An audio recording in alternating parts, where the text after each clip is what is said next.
जिले के सबसे बड़े अस्पतालों में शुमार शहीद Nirmal Mahato medical college and hospital में बुधवार को उपायुक्त सह जिला दंडाधिकारी वरुण रंजन ने वरीय पदाधिकारियों और अस्पताल के प्राचार्य, अधीक्षक व चिकित्सकों के साथ एक समीक्षा बैठक की।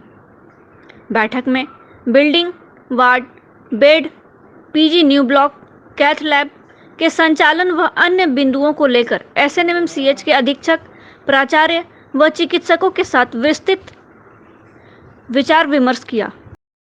क्या क्या कुछ निष्कर्ष निकला? देखिए, सबसे पहले तो हम लोग का जो एक मासिक बैठक हम लोगों ने रखा है एसएनएमएमसीएच के जो भी हमारे हॉस्पिटल के जो लोग हैं उन लोगों के साथ, सभी डॉक्टर्स के साथ, सुपरिटेंडेंट के साथ, और यहाँ पर जो भी मरीजों को लेकर के हमारी व्यवस्थाएं हैं उस पर हम लोगों ने चर्चा की।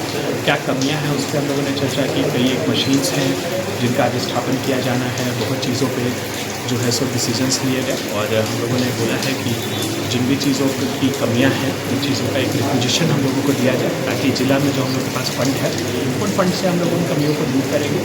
और साथ ही साथ बहुत सारे जो बिल्डिंग कंस्ट्रक्शन और कई एक छोटी छोटी चीज़ों की ज़रूरत है, सैनिटेशंस को इम्प्रूव करने की ज़रूरत है, तो इन चीज़ों पर भी चर्चा की गई है। तो इस पर भी हम लोग जो है सो डिसीजंस लिए हैं, और बिल्डिंग डिपार्टमेंट के इंजीनियर्स को निर्देश दिया गया है कि वो कंसर्न जो व्यवस्थाएं हैं उसके लिए एस्टिमेट बनाना सुनिश्चित करेंगे।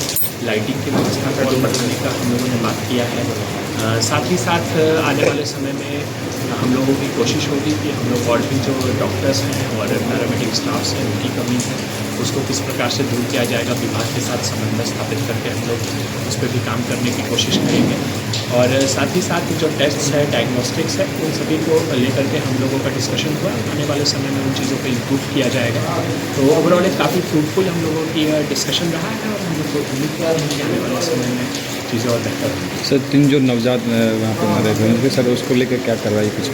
देखिए, बेसिकली जो नवजात शिशुओं का डेथ हुआ था तो हम लोगों ने एडीएम लॉ एंड ऑर्डर को भेजा था। उन्होंने भी आकर के इसको देखा था, चेक किया था। यहाँ के जो सुपरिटेंडेंट हैं उन्होंने भी अपनी टीम से उसकी जांच कराई थी। तो पहले तो जो है ये हम लोगों को समझना होता है, जो नवजात शिशु थे वो बाहर से आए थे, और उन लोगों का लास्ट टाइम में यहाँ पर रेफ़र किया गया था, और बहुत ही मतलब एक अनफॉर्चुनेट रहा। कई बार होता है जो मेडिकली हम लोगों के लिए पॉसिबल नहीं होता है किसी को बचाने का, तो उसको लेकर के जो है सो रिपोर्ट किया गया है, डॉक्टर से रिपोर्ट लिया गया है। साथ ही साथ जो मेन हम लोगों के लिए इम्पोर्टेंट जो डिस्कशन था वो ये था कि हमारी कोई भी मशीन ख़राब नहीं है, ठीक है, क्योंकि एक मेजर पॉइंट जो सामने आया था वो ये था कि जो वेंटिलेटर वो ख़राब है। तो उन लोगों ने रिपोर्ट किया है कि वो वेंटिलेटर जो है सो एक दिन पहले ही जस्ट ख़राब हुआ है, ठीक है, और एक दिन पहले तो यूज़ किया जा रहा था, जो रिपोर्ट दिया गया है।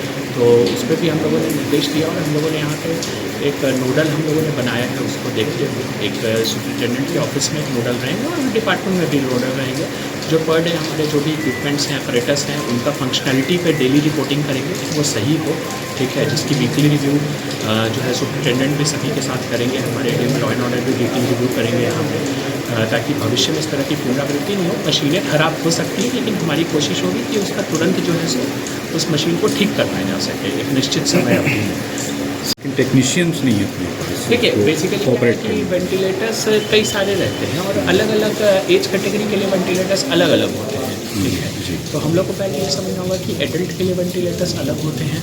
उसी तरह जो इन्फेंट्स होते हैं 6 महीने से लेकर के 5 साल तक के, उनके लिए वेंटिलेटर्स अलग होते हैं, और जो 1 महीना के नीचे के जो शिशु होते हैं उनके लिए वेंटिलेटर्स अलग होते हैं। तो जो जिस कैटेगरी की हम लोग बात कर रहे हैं उस कैटेगरी के जो शिशु थे उसके लिए हम लोगों के पास वेंटिलेटर जो है वो एक ही था, जो कि उस समय ख़राब हुआ था। तो अभी हम लोगों ने निर्देश भी दिया है कि कहीं भी इस तरह के जो इम्पोर्टेंट इक्विपमेंट्स होते हैं, जो लाइफ सेविंग टाइप के होते हैं, तो हम लोग जो है उसके मल्टीपल रखें, ठीक है, एक में नहीं रखें, स्पेयर रखें, जितनी ज़रूरत है उससे ज़्यादा रखें, और उसको दुरुस्त कंडीशन में रखें, ताकि भविष्य में इस तरह का जो भी अनफॉर्चुनेट इंसिडेंट्स है वो नहीं हो।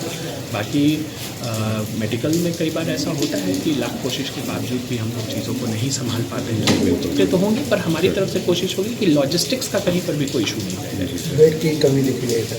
देखिए, हमारे यहाँ पे बेड का कमी का इशू मेजर नहीं है। मेजर है कि हमारे यहाँ जितना कैपेसिटी है उससे ज़्यादा सैंक्शन बेड पे हम लोग काम कर रहे हैं, लेकिन कुछ स्पेस की कमी है, तो उसको लेकर के थोड़ा रिस्ट्रक्चरिंग का हम लोगों ने डिस्कशन किया है।